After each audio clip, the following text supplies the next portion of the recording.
Once again, I'm in a hotel room. I am in Miami at a conference talking about the Constitution. Proof that I'm in Miami, you can just kind of look behind you there. You can see palm trees back there. Nice hotel room. Anyway, it's me. And I wanted, before I left this hotel room and did some fun stuff in town, to talk a little about a development in the Senate. So as you may know, the House of Representatives has passed the SAVE Act. I talked about this in a recent video I did for the New York Times. The SAVE Act would require proof of citizenship to vote. And this, as you can imagine, would be a huge burden on tens of millions of Americans, in part because proof of citizenship is surprisingly difficult to establish. You can do it if you have a passport, but half of Americans don't have a passport. You could do it if you have easy access to your birth certificate, but many Americans do not have easy access to your birth certificate. And what if your name changed? What if, for example, you got married and you changed your last name? Your current day documents may not match a birth certificate, for example. And so then you'd have to find some other way to verify who you are, or you may not be able to verify who you are when you go to the polls. So the SAVE Act would work, in essence, to remove a lot of people from the voting pool. It's actually unclear how many people and who this would affect most in terms of the partisan valence of this. My actual supposition here is that if you were to pass this, it'd have much more effect on the Republican electorate, in part because Republicans have made these gains with voters who only have college degrees, voters who are infrequent voters, and they are the kinds of people who are less likely to have more immediate access to their documents. But irrespective, no one should be disenfranchised.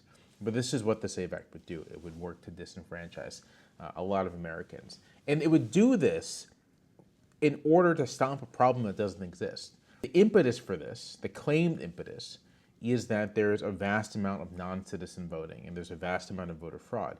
There is virtually no non-citizen voting. There's virtually no voter fraud. I talk about this in a video you can find here on this page. So the SAVE Act, in reality, would just be a huge burden. And there'd be enough discretion built into this new system that you would allow registrars, in essence, to deny the vote to whomever they'd like. It is been criticized as turning the clock back 100 years to Jim Crow, and I think that's about right. It's a Jim Crow-esque piece of legislation. Now, the House has passed this. It's in the Senate. 50 Senate Republicans have said they would vote for it. John Thune, the Senate Majority Leader Republican, has also said that he will bring it to the floor. The issue, however, is that this is a bill that's subject to the filibuster. Not every bill that comes to the floor is subject to the filibuster. Bills that happen under the reconciliation process, which is generally just spending bills, are not subject to the filibuster. Nominations are not subject to the filibuster, but this is subject to the filibuster. And the way the modern filibuster works, it's not so much people go up and talk, they basically send an email and say, I'm not gonna vote for cloture for this. And unless you have 60 votes, then it's a done deal. And the reason it works like this, and I have another video explaining this, the reason it works like this is that the coin of the realm in the Senate is floor time, and a traditional filibuster eats up floor time. And so in a lot of ways, the majority itself may be okay with this because they want to do other things. They don't want to have to go through the whole process of a filibuster. And the minority as well, they may have things they want to do, bills they want to work on, business they want to get to, and so it works for them as well. The reason why the system has persisted is because it works for everyone.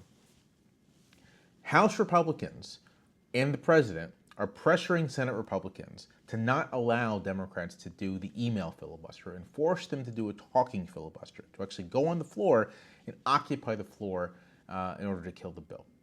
And House Republicans and the president think that this would be a political advantage for them, that they could spread the word that Democrats will only win if they cheat and if they allow non-citizen voting, which again doesn't exist, and that a talking filibuster would be really to the advantage of the Republican Party. And my honest analysis of this is that these are people who are high on their own supply, precisely because the SAVE Act would endanger the voting rights of married women, that making this a live possibility, making this a thing that could pass, is an automatic detriment to the Republican Party.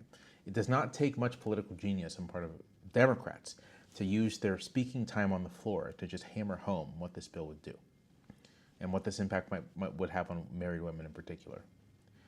But the other thing is that a talking filibuster, in the way that congressional Democrats or Senate Democrats should have tools to allow as many of them to speak as long as possible. The ordinary rules would seem to limit speaking to like 2 speeches and so on and so forth, but it's a matter of parliamentary child's play to have it so that every Democrat on the floor can speak for as much as they want, and there'd have to be Republicans on the floor to make sure that the bill doesn't die. This would end all business in the Senate. Nothing else could get done under these conditions. The Senate would slow to a halt, which would mean that the president cannot fill vacancies in his administration, cannot fill vacancies on the court, cannot really do much of anything. And there's already a shutdown of the Department of Homeland Security right now, and this would ensure that the shutdown would extend indefinitely. And so my thinking here is that let them do the talking filibuster.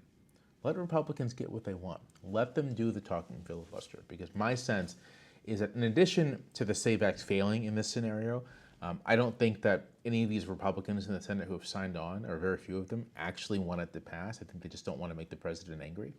But in addition to that, this would give Democrats the opportunity to fully shut down Congress, to make a political case against the administration, and to force Republicans to vote on all kinds of amendments that would be detrimental to them. It would also keep those Republicans from fundraising for tough re-election races, and it would help make them more vulnerable. It's, in a lot of ways, I mean, this gets to one of the political problems that Donald Trump has, is that he is desperately looking in all situations for an I win button. I press this, I win, all my opponents melt away. But that doesn't exist. Instead, his efforts to find an I win button often backfire. And I think he sees forcing Democrats into a talking filibuster as an I win button, and it isn't. I think it's very likely to backfire. So if I were in the Senate, if I were a Senate Democrat, I would welcome this. Please, let us bring the Senate to a halt and hammer home that the president and his flunkies don't think that you should be allowed to participate in our political system. I think that's a winning message.